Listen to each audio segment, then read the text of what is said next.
Tetapi sekali lagi yang terpenting dalam pembangunan pariwisata ke depan ini juga kadang-kadang saat ini tuh banyak yang kurang sadar ya atau kadang-kadang lupa bahwa yang paling harus dijaga daripada pariwisata kita atau destinasi kita adalah budayanya. Budaya itu harus terasa, Mas, harus kuat. Sehingga pada saat wisatawan asing berkunjung, betul-betul merasakan gitu ambience. Oke, satu kehormatan bagi saya mendapatkan seorang menteri, sahabat lama lah. Kami dulu berjuang sama-sama. Banyak cerita-cerita lucu yang kayaknya nggak perlu kita ungkap semua. Menparekraf, ya, Bro Menteri Wisnu Tama. Halo Mas Helmi. Gue langsung repeat question nih. Enakan jadi dirut TV atau enakan jadi menteri? Kalau mau cari enak jangan jadi menteri, Mas. Gitu ya? Iya. Udah siap. Udah gitu. siap. Jadi pas mau dipilih, udah diajak ngomong sama Bapak Presiden, saya ngomong sama istri, harus siap untuk nggak enak ini. Oh gitu. Ya, ini pilihan yang tidak enak. Tapi kalau mau jadi menteri ya harus siap. Dulu ceritanya gimana sih ditawarin jadi menteri? Kan habis sukses Asian Games yang gila itu kan? Terus? Jadi tawarin aja. Ditawarin? Iya. Saya dulu waktu jadi dirut TVRI berapa kali diundang, diundang presiden, nunggu presiden lama keluar. Di belakangnya ada Pak Tama loh. Gue bilang jadi menteri nih kayaknya. Enggak, kebenaran lewat aja itu, kebenaran lewat, Mas, kebenaran aja. Apa 3 kali lebih begitu terus? Kebenaran. Jadi Pak Jokowi itu banyak sekali ya apa diskusi dengan Mas Tama ya? Soal ya many thing lah. Dulu sebelum jadi menteri. Oh iya. Sering diskusi. Nanya apa aja tentang milenial kali ya? Enggak juga. Kita ngobrol biasa aja, nggak ngomong secara spesifik apa gitu. Tiba-tiba begitu terpilih kembali, wah, Wisnu Tama dilamar menjadi menteri. Nggak tanggung-tanggung lagi, 2 kementerian digabung jadi 1. COVID lagi. Kalau nggak asik tuh ya. Sektornya dua-duanya yang paling berat lagi. Ya. Aduh. Lama nggak mikirnya untuk mengiyakan? Nggak juga? Ya lama ya, karena kan kita biasa hidup di private sector gitu ya. Nggak ada aturannya, nggak seketat ya. Nggak ada birokrasi, terus kalau kita rapat apa segala macam juga kan nggak ada pakai semua disebutin sebelum mulai rapat, ya kan? Gitu. Kalau di sini kan gitu ya. Gitu. Yang saya hormati ini. Ya, gitu ya. Satu gitu. Kalau di swasta kan, oke, selamat siang, mulai. Problemnya apa? Gitu. Langsung. Problemnya apa? Solusinya apa? Bisa kerjain sekarang nggak? Nggak. Gitu. Dulu kalau anak buah melakukan kesalahan disuruh disetrap di pojok itu, di kementerian begitu juga nggak? Ya enggak. Oke, Mas Tama, apa sih persoalan yang paling berat begitu menjadi menteri? Ya terutama menghadapi COVID kali ya? Iya, sebenarnya gini, yang mesti dipelajari di awal kan pasti birokrasi ya, Mas Helmi tahu lah gitu. Mas Helmi juga pernah di TVRI. Iya. Bukan suatu hal yang sederhana buat kita yang biasa di private sector yang yang istilahnya aturan mainnya beda. Iya, aturan mainnya beda. Jadi kadang-kadang apa yang kita bayangkan, apa yang kita mau gitu ya, belum tentu bisa terjadi gitu ya. Oke. Gitu. Nah, memang itu tantangan tersendiri lah, tapi kan kita berusaha mempelajari ya birokrasi ini bisa demikian rupa supaya bisa apa ya yang kita inginkan gitu bisa terjadi gitu kan. Walaupun tidak mudah gitu. Tapi udah nih pada saat di awal-awal itu ya, di akhir tahun lah gitu kita mencoba menstrategikan pariwisata dari quality tourism gitu ya kan. Oh, itu kan fundamental banget tuh, ya kan. Konsekuensinya banyak dengan segala macam dengan segala macam cara-cara gitu ya untuk menuju ke sana. Tetapi kan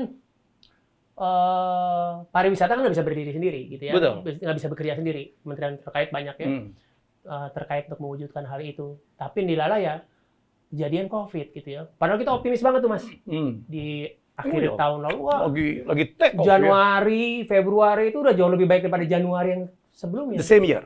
Iya.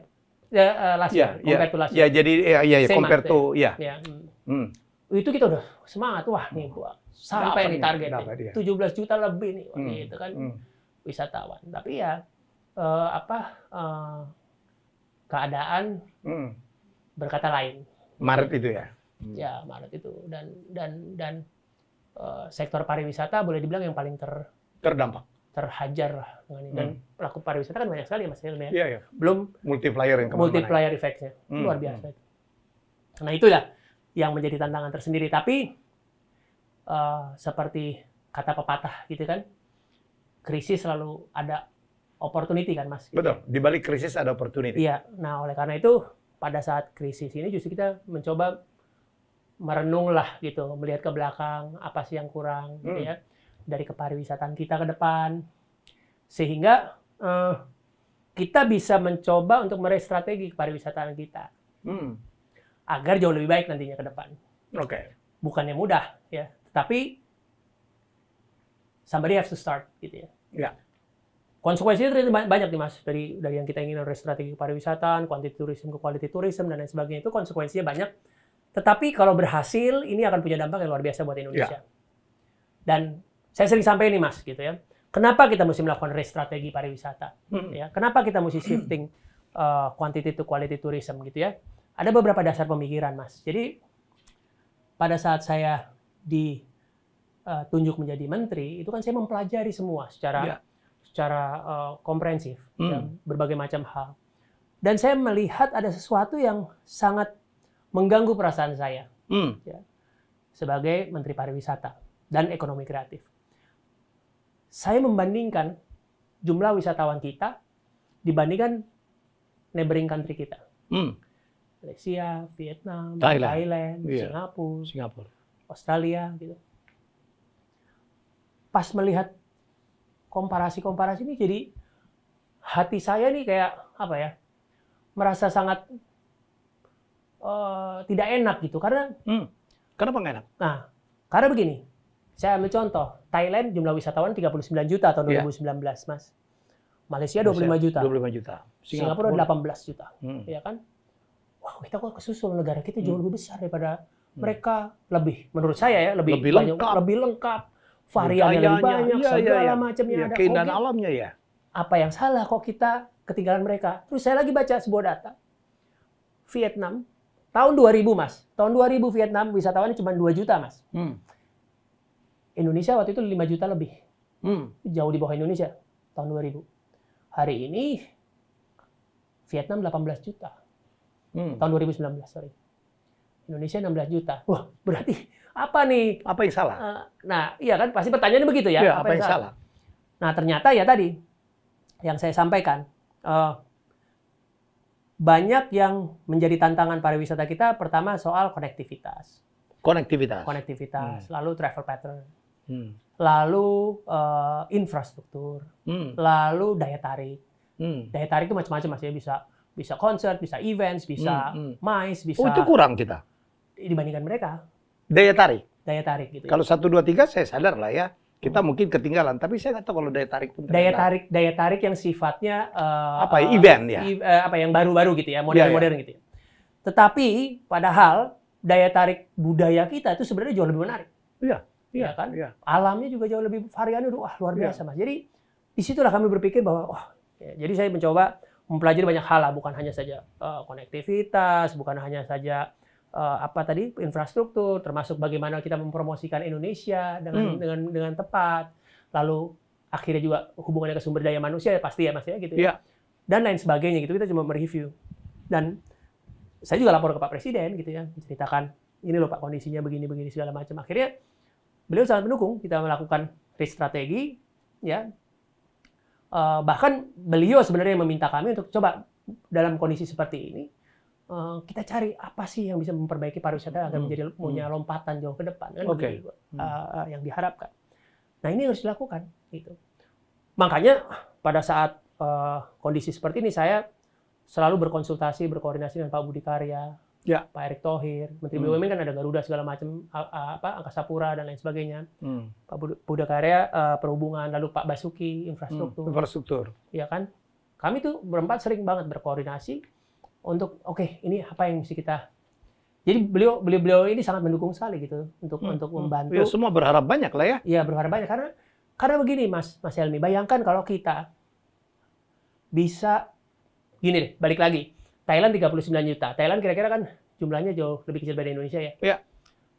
39 juta dengan devisa yang luar biasa ya.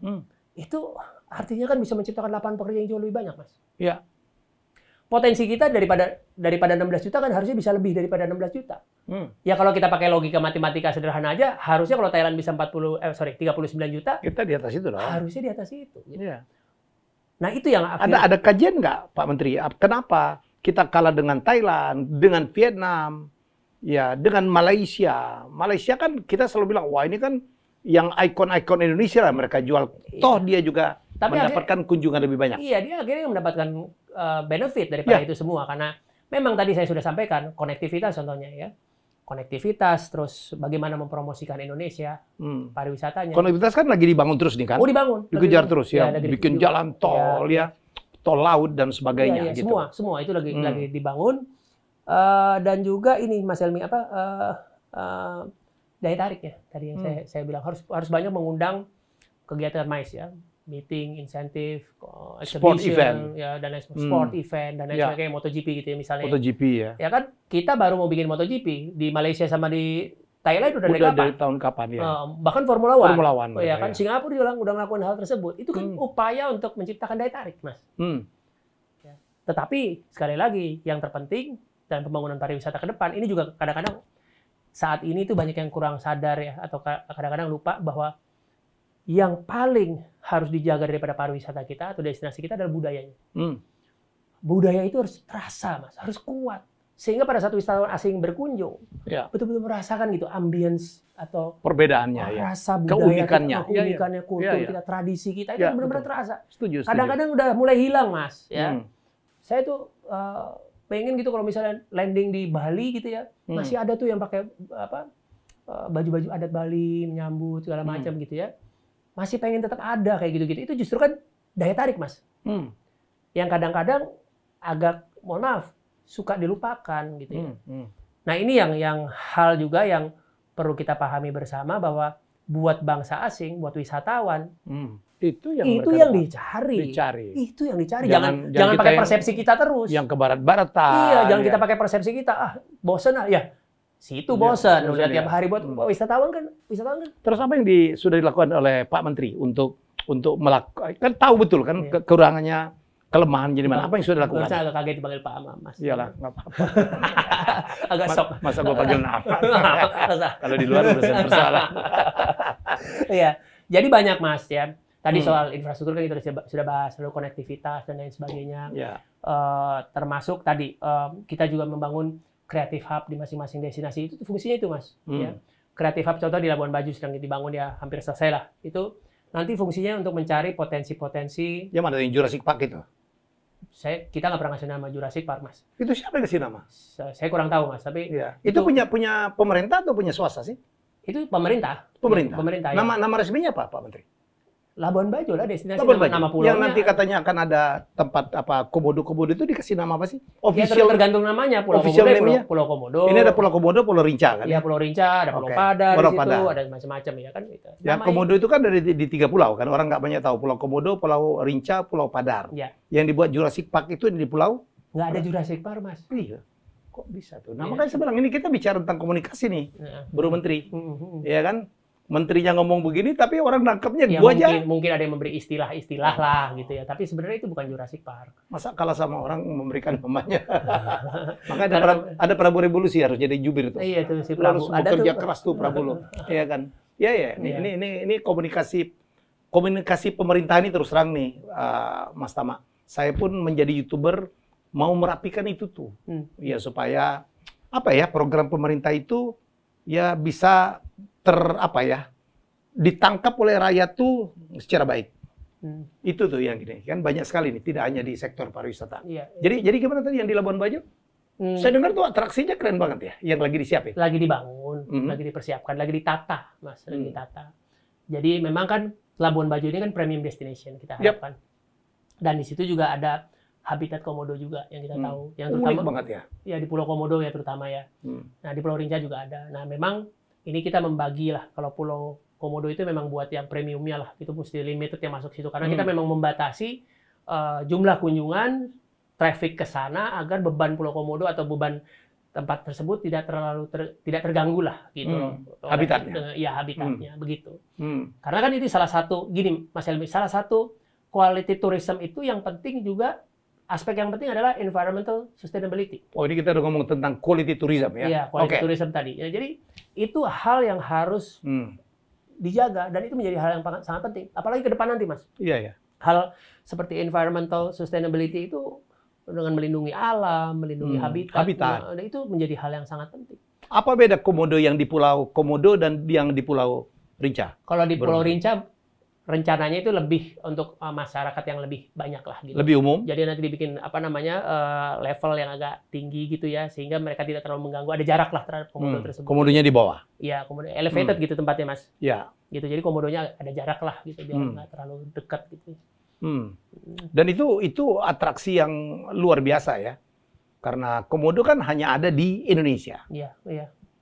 Kalau di pulau satunya lagi, pulau Padar nggak diapa-apain? Pulau Padar begitu aja. Cuman Begitu nanti aja. mungkin gerbang masuknya, loket tiketnya segala macam mau dibenahi lah gitu kan. Itu masih sederhana sekali saat ini gitu ya. Jadi Labuan Bajo ini jadi primadona lah ya Pak Menteri ya. Ada Pink Beach ya. Iya, ada Pink Beach, ada Labuan Bajo sendiri kan juga menarik, Mas. Menarik ya. Ada kerajinan-kerajinan yang juga luar biasa, iya. Keseniannya luar biasa ya. Luar biasa. Dan itu kan harus kita bantu juga Ya. untuk mengemas lebih menarik lagi gitu Oke. ya. Kesenian, Fashion ya. fashionnya juga, tenun-tenunnya dan lain sebagainya itu kan bisa menjadi daya tarik juga, dan akhirnya turis ke sana spending kan. Ya. Gitu. Tapi kita juga bukan hanya membantu atau mendampingi atau bahkan memberikan pelatihan-pelatihan, bukan hanya pada fashion dan kria dan kuliner saja, tetapi juga misalnya melatih fotografi, videografi. Saya mendengar juga ini juga harus sangat diperhatikan ya, masalah hospitality ya. Hospitality Masyarakat yang dalam Gini, menyambut para turis. Iya, gini Mas, saya tuh sangat percaya sekali bahwa kekuatan bangsa Indonesia itu dua hal, Mas. Ya. Saya yakin Mas Helmi sepaham dengan saya. Kekuatan bangsa Indonesia itu adalah hospitality and creativity. Ya. Ini the strength of our people, Mas. Ya. Ini harus betul-betul diasah terus, Mas. Dan akhirnya bisa menghasilkan ekonomi nanti, Mas. Untuk kemajuan kita. Oke. Jadi apa kementerian yang Mas Tama pimpin juga melakukan pelatihan kah? Oh, iya. Atau seperti apa program yang sudah dilakukan Mas Tama? Wah, banyak sekali, Mas. Kalau nyebut pelatihan-pelatihan yang sudah kita lakukan, dari semua subsektor 17 subsektor ekonomi kreatif, termasuk pariwisataannya dan lain sebagainya, itu sangat, bahkan pada saat pandemi ini kita konsisten tuh, Mas. Nah, sekarang kan lagi tren pakai Zoom training dan lain sebagainya, webinar. Itu menolong juga. Wah, iya, itu menolong sangat membantu, sangat membantu sekali. Ngomong-ngomong, Kemenparekraf ini dapat budget berapa sih? Berapa sih? Anggaran kita tahun 2020 setelah dikurang-kurangin COVID. 2020 itu kurang lebih 4 triliun. 4 triliun. 2019 berapa? 2019 itu kurang lebih di bawah itu sedikit lah. Di bawah sedikit. Ya, jadi meningkat ya? Iya, meningkat. Sementara kementerian lain itu dikurangin. Oh, pada tahun 2020 kita berapa kali dikurangin, disesuaikan. Tapi masih 4 triliun itu? Iya. Ini artinya menunjukkan dukungan dari Pak Jokowi minimal betapa sektor pariwisata yang paling terdampak itu harus diangkat. Bukan begitu, Pak Menteri? Iya. Tahun depan kita sekitar 4,9 triliun anggaran Kemenparekraf. Tapi total untuk membangun pariwisata sekitar 14 triliun. Kan ada di kementerian lain juga kan ya? Oh iya. Iya. Oke. Kayak di PUPR, kayak di perhubungan, dan lain-lain. Iya. Jadi apa sih ini daerah-daerah kan diharapkan bangkit. Ya. Kita berharap betul 2021 vaksin turun dan COVID akan mereda. Ya, walaupun mungkin katanya nggak akan pernah hilang 100%. Sudah punya strategi. Jadi gini, Mas, buat sektor pariwisata, hampir semua sektor sebetulnya, khususnya dalam hal ini sektor pariwisata, agar kita bisa bangkit itu harus mampu melaksanakan protokol kesehatan dengan baik. Ya. Destinasinya maupun wisatawannya. Ya kan? Jadi kami mengeluarkan namanya protokol CHSE, Cleanliness, Health, Safety, and Environmental Sustainability. Ini kita bantu untuk para pelaku, ya kita bikinkan handbooknya, kita bisa download secara gratis di ada website Kemenparekraf, dan kita juga membuat sertifikasi untuk para pelaku sektor pariwisata. Jadi itu juga menjadi hal yang sangat penting. Melaksanakan protokol kesehatan itu sudah menjadi sangat strategis. Nah, baru tadi Mas Helmi sampaikan vaksin. Vaksin ini menjadi sangat penting untuk sangat diharapkan juga ya. Iya, untuk bangkitnya ekonomi kita, khususnya di pariwisata. Bro Menteri, katanya juga Kemen Pariwisata juga memberikan stimulus-stimulus ya, kepada pengusaha hotel, kepada pelaku-pelaku pariwisata yang terdampak luar biasa. Apa aja sih stimulus yang dikeluarkan? Ya, misalnya ya keringanan pajak, lalu ada dari OJK itu ke restrukturisasi pinjaman, pinjaman, kan? Lalu keringanan beban listrik, ya kan? Lalu BLT, ya kan? Ada BLT juga? Ada BLT lewat Menaker ya. Ya, lalu apalagi namanya hibah pariwisata. Apa itu hibah pariwisata? Hibah pariwisata itu sekitar 3,3 triliun itu kita berikan untuk para pelaku pariwisata khususnya hotel dan restoran. Dalam bentuk? Dalam bentuk uang. Uang? Iya, uang. Oh iya? Iya, dalam bentuk uang. Uang atau voucher supaya orang menginap atau uang? Untuk para pelakunya. Pemilik hotel misalnya? Iya. Hotel, restoran, dan lain sebagainya. Dapat uang mereka? Iya, dapat. Iya. Ukurannya apa, Pak Menteri? Ukuran apanya maksudnya? Ngitungnya kalau hotel dapat sekian, hotel dapat sekian. Dasarnya pajak dari tahun lalu. Iya. PHPR, ya kan? Dari tahun lalu.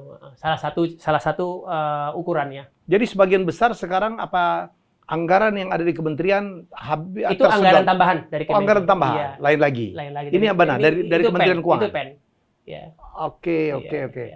Terus salah satu kelemahan kita barangkali di promosi pariwisata ya. Para kita kan waduh objek atau destinasinya luar biasa. Berarti kan orang media gitu. Apa sih yang dilakukan untuk barangkali makin mempertajam promosi objek wisata kita di mancanegara? Iya, jadi memang apalagi di era digital ini Mas Helmi ya, kita harus tahu masa atau zaman sekarang ini sudah berubah gitu ya. Terjadi perubahan-perubahan yang sangat signifikan, apalagi di era digital sekarang. Apalagi dengan pandemi. Digital kan terakselerasi dengan sangat cepat. Iya kan Mas? Zoom meeting, mana pernah kita dulu Zoom meeting Mas? Rapat aja datang ya. Itu misalnya. Pasti YouTube channelnya Mas Helmi juga dapat impact juga daripada itu. Karena pengguna digital kan makin banyak. Nah, pemasaran juga harus demikian. Harus memanfaatkan ini. Gitu ya. Banyak caranya dan targeted marketnya negara-negara mana yang kita bisa target itu dengan digitalisasi ini sangat mudah sekali Mas. Umur berapa misalnya atau keluarga atau single atau wilayah negara mana segala macam yang bisa target secara lebih presisi, itu satu. Kedua, kita harus juga bisa bekerja sama dengan key opinion leader, content creator dan lain sebagainya. Itu bisa memberikan dampak yang sangat luar biasa Mas untuk membantu mempromosikan sebuah destinasi. Destinasi kan bisa macam-macam isinya Mas. Kuliner, hotel, tempat diving, ya kan, macam-macam yang bisa kita promosikan juga. Tapi sekali lagi di era digital ini memang banyak sekali perubahan-perubahan yang fundamental Mas, termasuk dari pemasaran itu tadi gitu. Itu sangat efektif gitu. Misalnya nih Mas ya, kita mau promosi Indonesia ke Amerika misalnya gitu. Ya kita pakai aja content creator dari sana kan, YouTuber dari sana. Lebih efektif ya. Itu lebih vlogger dari sana. Iya, lebih efektif. Lebih efektif untuk pasar negara tersebut gitu. Misalnya dari Korea datangnya dari sana.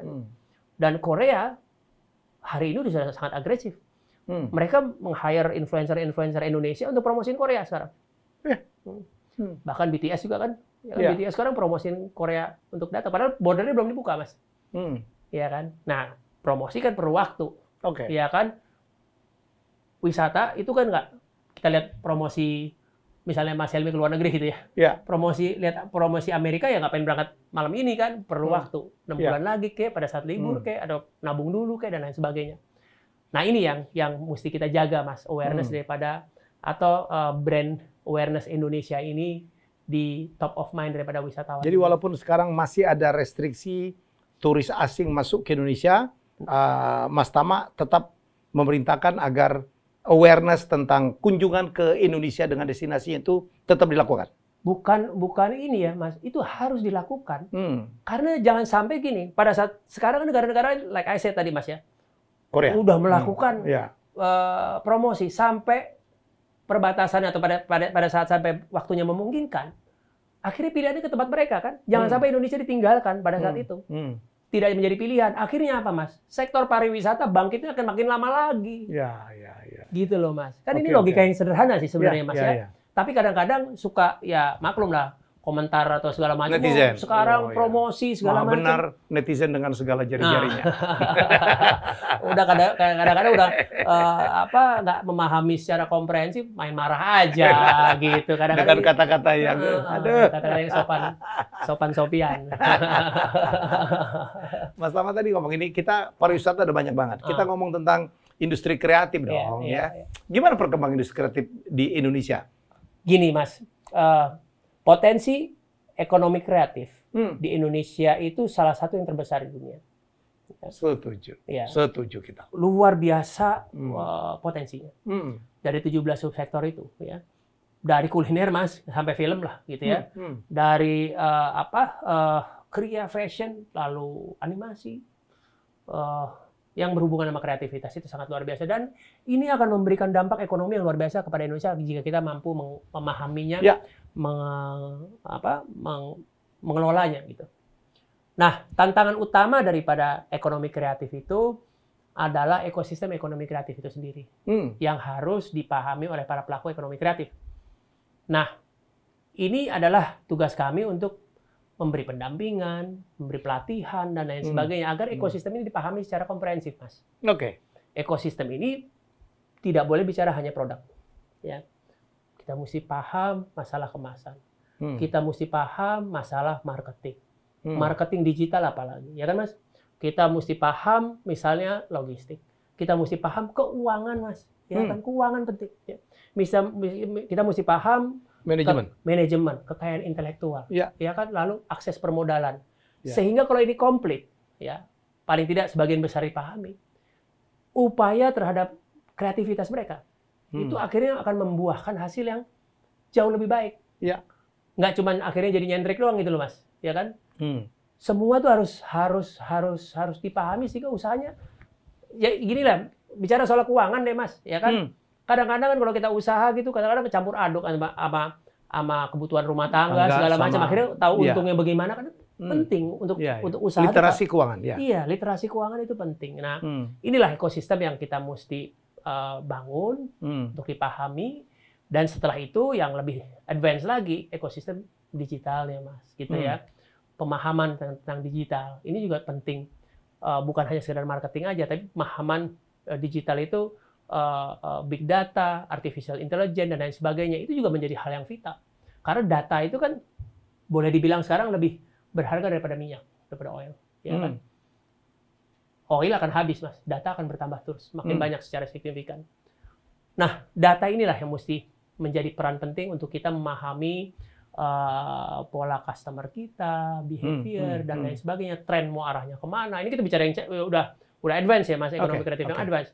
Bagaimana kita bisa memprediksi tren atau selera dan lain sebagainya, itu juga mesti kita pahami, gitu loh. Kalau dari anggaran, berapa persen yang ke pariwisata, berapa persen ke ekonomi kreatif sih?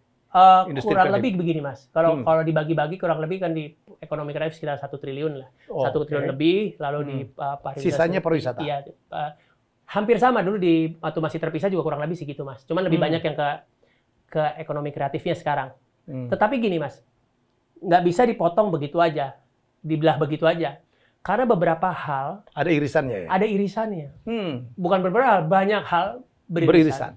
Sangat beririsan. Karena ekonomi kreatif itu menunjang turisme juga. Iya, dan sebaliknya. Ya kerajinannya, ya fashionnya, ya pertunjukannya. Iya, pertunjukan ya ekonomi kreatif kan, Mas. Seni pertunjukan, musik, kuliner, ya kan, animasi, fashion, segala macam, Mas. Film kalau bisa kita buat dengan baik, ya, atau bekerja sama dengan Hollywood misalnya gitu, sangat bantu promosi kita. Contoh Crazy Rich Asian, ya kan? Ya. Itu sangat membantu promosi Singapura. Sudah terbukti. Atau misalnya Lord of the Ring. Itu sangat mengangkat pariwisata di Selandia Baru. Dan kita semua tahu itu kan. Nah, cerita lucu nih, Mas. Di Indonesia waktu beberapa tahun yang lalu lah, Mas, ya. Saya pernah mendapat kesempatan untuk bekerja sama membuat film. Brand terkenal filmnya, ya. Saya sebutlah Born Legacy. Oke. Born Legacy itu tadinya mau dibuat di Indonesia, Mas. Saya ikut bantu untuk terwujud tuh. Tapi karena waktu itu izinnya susah, berbelit-belit, aturannya terlalu banyak, ya kan, dan lain sebagainya, akhirnya diproduksi di Filipina. Produsernya give up, wah repot kayak begini, gitu kan.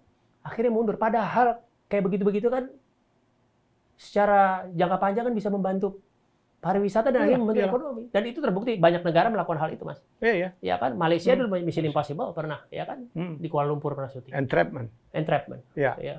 Dan banyak lagi, Mas. Thailand apalagi udah. Nah, itu sekarang kan Mas Tama kan ngomong begini. Dulu ya kan dipersulit. Sekarang jadi menteri nih. Ya, saya bantu. Kalau ada yang membuat apa yang udah dilakukan nih supaya orang kalau berproduksi di Indonesia itu nggak ribet kita gitu siapkan loh. Satu pintu. Sekarang nih. Iya. Di bawah Mas Tama ya? Iya, enggak, sejak dari Bekraf udah ada tuh, Mas. Nah, sekarang kita perkuat lagi. Jadi kalau ada, ya sekarang kondisi seperti ini mungkin nggak ada yang nawarin bikin film dari luar ya. Tapi nanti kalau ada, kami akan bantu. Kami akan permudah. Itu sangat membantu kok. Bukan hanya membantu ekonomi kreatif saja, tapi pariwisata, Mas. Iya. Ada yang mengatakan bahwa subsektor di ekraf itu ya, ekonomi kreatif terlalu banyak. Apa komentar Mas Tama? 17 gitu terus diurusin semua. Ya, gini Mas, kan yang terkait sama ekonomi kreatif itu memang banyak Mas masalahnya dan memang mesti dikembangkan. Tapi memang ini kan masih di tahap awal, Mas. Kalau ekonomi kreatif di Indonesia ini kan dari zaman Bekraf sampai saya itu kan relatif masih baru ya segala sesuatunya. Ini harus ada yang openi, Mas, gitu loh. Walaupun banyak ya, walaupun banyak. Nah, ini yang menjadi tantangan kita sebetulnya ke depan. Nah, yang terpenting tadi yang saya bilang ekosistem ekonomi kreatif tadi. Ekosistem ekonomi kreatif ini applied for all of them. Ya kan, bukan hanya kita bicara produk saja. Buat industri film penting untuk ngerti ini, ya kan? Untuk industri fashion ngerti penting untuk mereka hal ini juga. Tidak ada yang less important gitu pada akhirnya. Walaupun sektor unggulan saat ini 3 itu kuliner, kria sama fashion. Itu top 3 ya. Top 3. Tapi potensi yang lain lebih banyak, Mas. Banyak potensi untuk dikembangkan juga. Gitu. Tapi sementara ini kan fashion, kuliner, dan kria. Ini yang tadi Mas Tama mengatakan bahwa salah satu negara yang gila banget perkembangan industri kreatifnya adalah Korea Selatan. Ya. Apa yang bisa kita pelajari dari bagaimana Korea Selatan memanage segala industri kreatif dan menjadi tulang punggung perekonomian mereka sekarang? Ya, pertama-tama ya mereka sadar dari jauh-jauh hari, dari dulu-dulu bahwa didesain ekonomi kreatif ini adalah hal yang penting buat mereka, gitu ya. Kalau kita kan relatif baru sejak Pak SBY ya waktu itu ya kan Kemenparekraf kan sebelumnya lalu Bekraf ya zaman Pak Jokowi 5 tahun yang lalu. Tetapi kalau di Korea kan udah lama, Mas. Misalnya salah satu contoh Ciujedang, CJ Entertainment, ya kan? Itu dari awal mereka sudah melakukan investasi di Amerika. Mereka bekerja sama Steven Spielberg. Itu puluhan tahun yang lalu, Mas. Mereka telah melakukan itu, berupaya. Mereka belajar ke sana. Itu dan bukan hanya belajar, bekerja sama, melakukan investasi dan lain sebagainya. Selain pemerintah Korea juga tahu dari awal, dari dulu. Bahwa ekonomi kreatif ini adalah suatu potensi yang sangat luar biasa. Dan mereka memahami ya, bukan hanya produk, tadi saya bilang, ekosistemnya yang mesti dipahami. Nggak bisa kita, mohon maaf Mas, kalau kita cuma hanya bisa bikin produk bagus, akhirnya kita ditelan orang. Either dibeli, ya kan? Belum apa-apa udah selesai lah gitu kita. Apalagi kita perlu platform-platform e-commerce ya, dan lain sebagainya, ya kan? Nah ini yang mesti kita pahami. Hakinya misalnya, barang bagus tiba-tiba diambil, desainnya atau brandnya dan lain sebagainya kan sering terjadi, Mas. Ya. Banyak musisi kita sampai hari ini, kawan-kawan kita juga, Mas, punya problem dengan itu. Apa yang mereka telah buat zaman dulu, gitu ya, akhirnya mereka tidak bisa menikmati karena apa? Waktu itu nggak paham haki. Kawan-kawan kita lah, Mas. Ya tadi Arman Maulana bilang katanya dibantuin oleh Pak Menteri katanya ya. Iya. Gigi ya. Iya. Tadi dia nungguin Mas Tama tuh. Ya.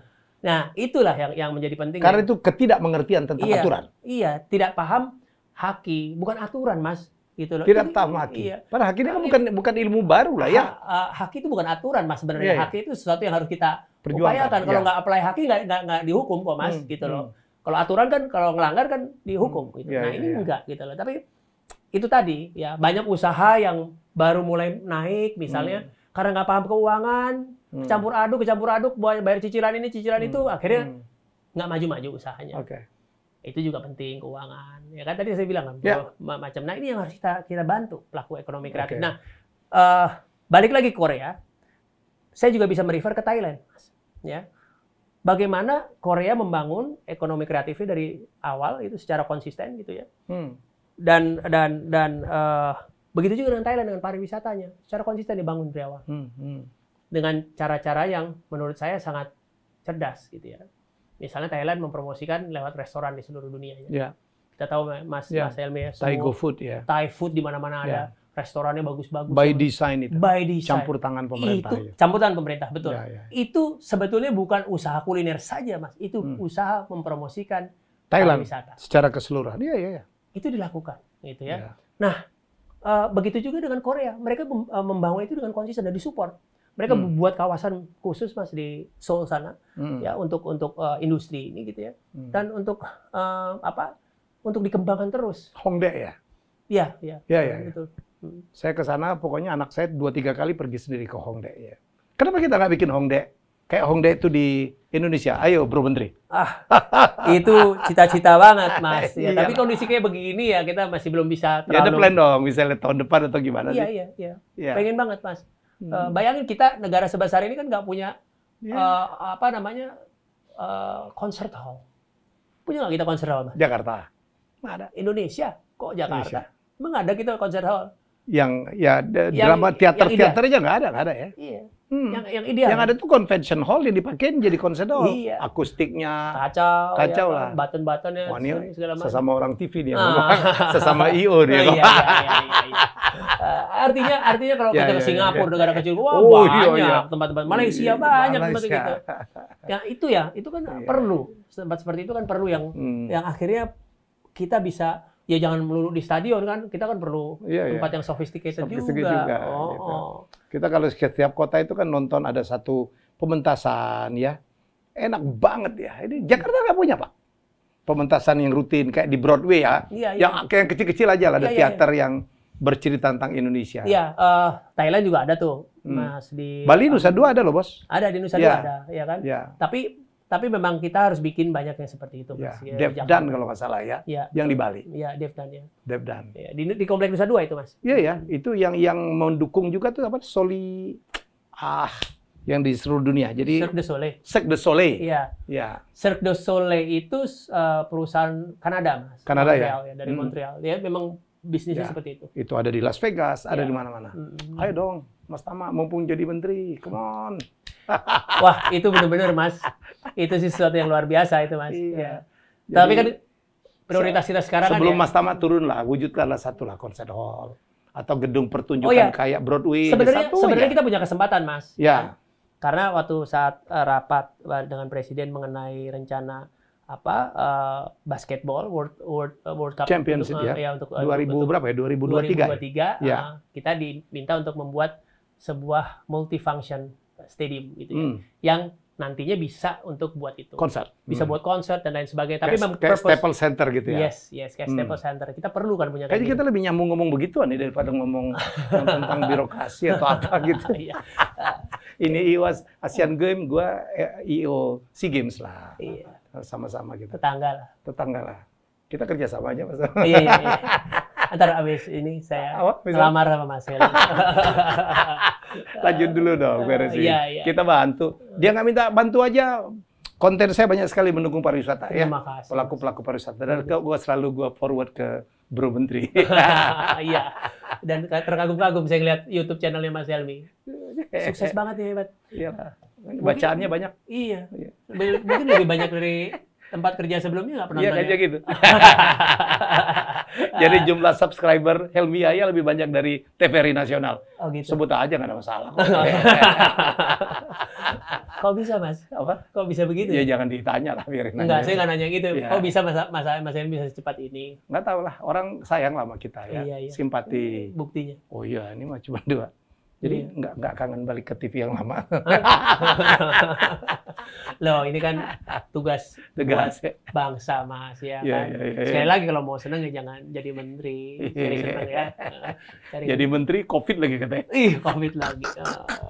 Ngomong-ngomong udah berapa nih Mas jalan ini? 24. Wah, Saya juga punya, Mas. Oh iya, gue tahu lah.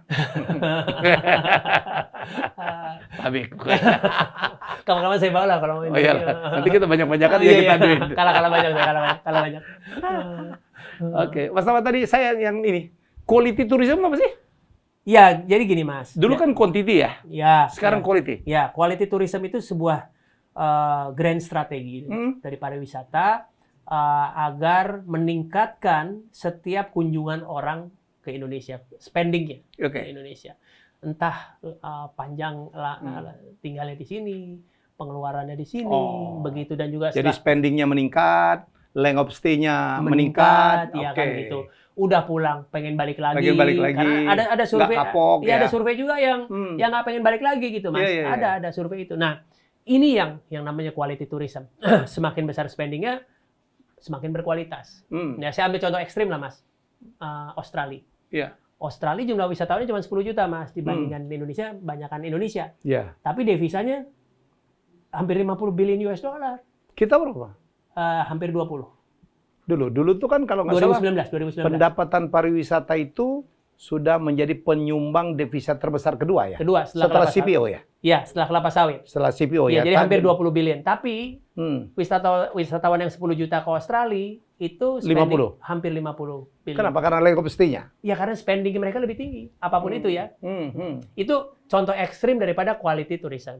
Ya kan? Kalau negara-negara tetangga kita ada yang 1.400 per visit, ya kan? Indonesia 1.220, ya kan? Kalau Australia di atas 4.000 ya kan? Gitu. Jadi $4.000 ya. Jadi makin besar spendingnya. Kalau tahun lalu kan 1.220 US dollar per visit. Per visit. Per arrival ya. Per orang. Per orang. Ya. Kan itu. Ini yang harus ditingkatkan. Caranya? Caranya ya tadi, Mas.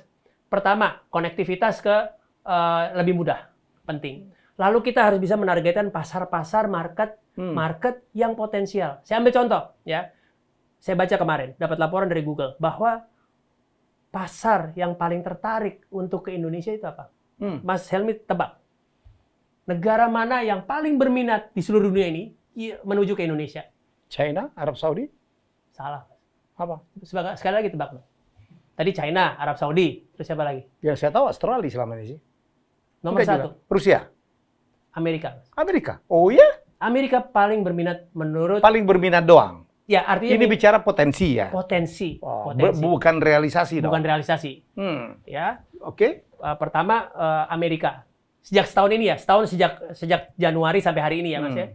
Itu nomor 1 Amerika, nomor 2 Australia, nomor 3 India, nomor 4 Inggris, nomor 5 Perancis kalau nggak salah ya. Habis itu Singapura. Jadi potensi China not in the top 5. Enggak. Wow. Enggak. Oke. Ya. Nah, ini kan pasar yang potensial dan ini kan kita bicara dengan machine learning, Mas. Ya kan? Dengan platform yang sangat kuat di seluruh dunia. Mereka memahami itu. Dan mereka memberikan laporan, ada namanya Google Insight ya gitu. Tentang traveling khusus gitu ya. Nah, di situ disampaikan bahwa minat yang paling besar ke Indonesia itu justru dari Amerika. Tapi pertanyaan berikutnya, kenapa wisatawan ke Indonesia dari Amerika cuma 400.000, ke Thailand 1,2 juta? Ya. Padahal minat orang ke Indonesia Thailand banyak, ya. Di bawah ke Indonesia, di bawah dari di bawah Indonesia. Iya. Kalau dari marketnya Amerika sendiri, Indonesia itu nomor 12. Nomor 1 Meksiko paling dekat. Meksiko karena dekat ya. border ya. Iya. Thailand di bawahnya, tapi kenapa dia bisa 1, menerima lebih banyak? Iya, artinya konektivitas salah satunya, artinya pemasaran, artinya kemudahan. Nah, ini juga hal yang menjadi sangat penting dan Amerika kan pasar terbesar spendingnya di dunia, Mas. Royal orangnya. Iya, Pak. Artinya enggak.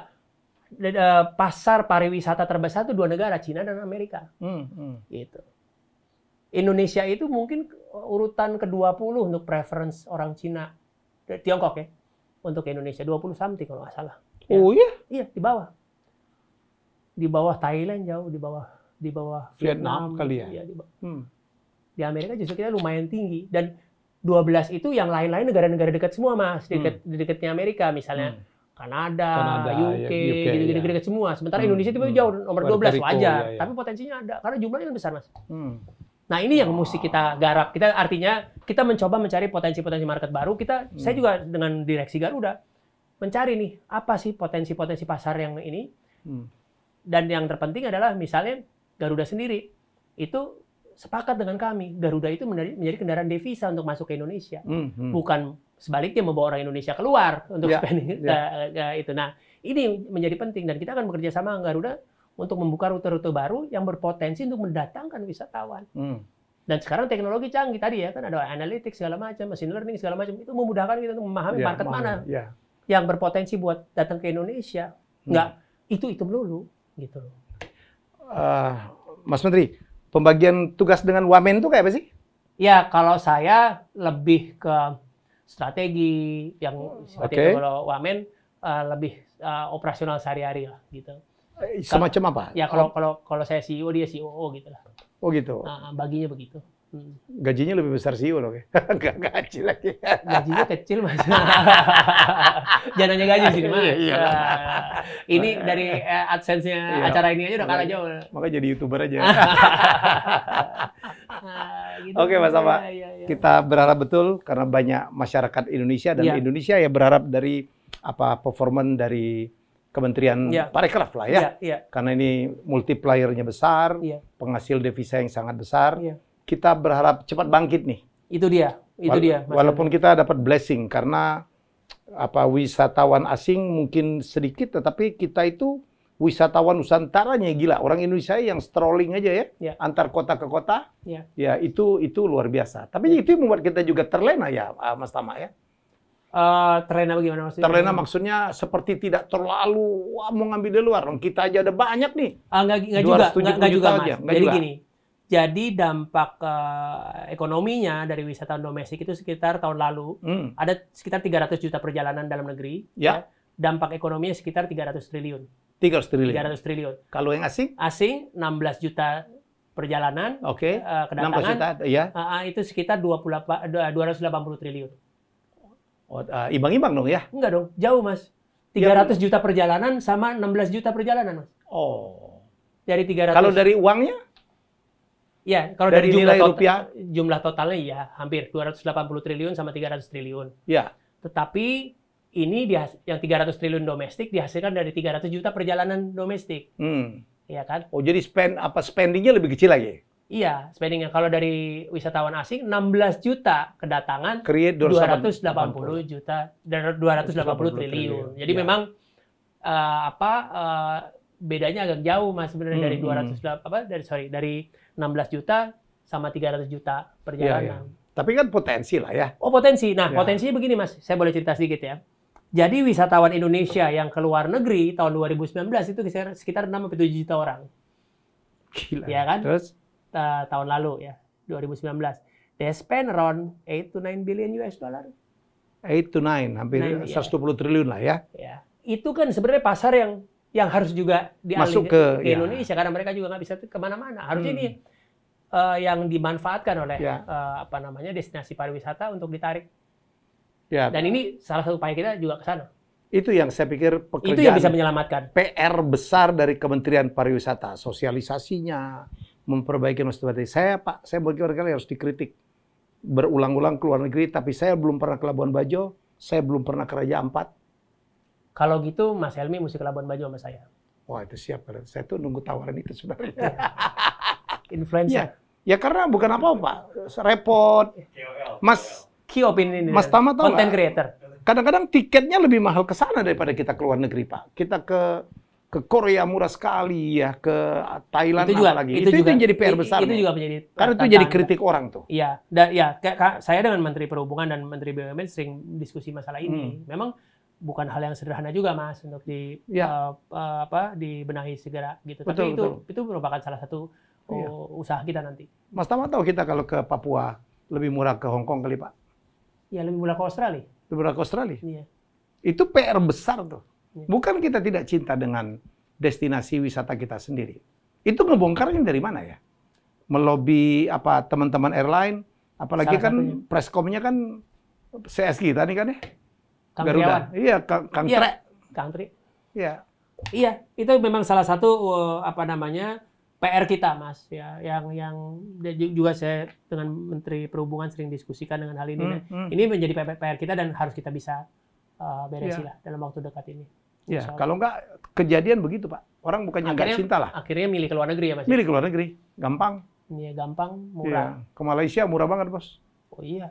Iya. Infrastrukturnya bagus gitu. Iya. Jadi ini yang menurut saya juga PR yang tidak kalah pentingnya. Iya. Orang Indonesia ke Malaysia 3,8 juta kalau nggak salah ya tahun lalu.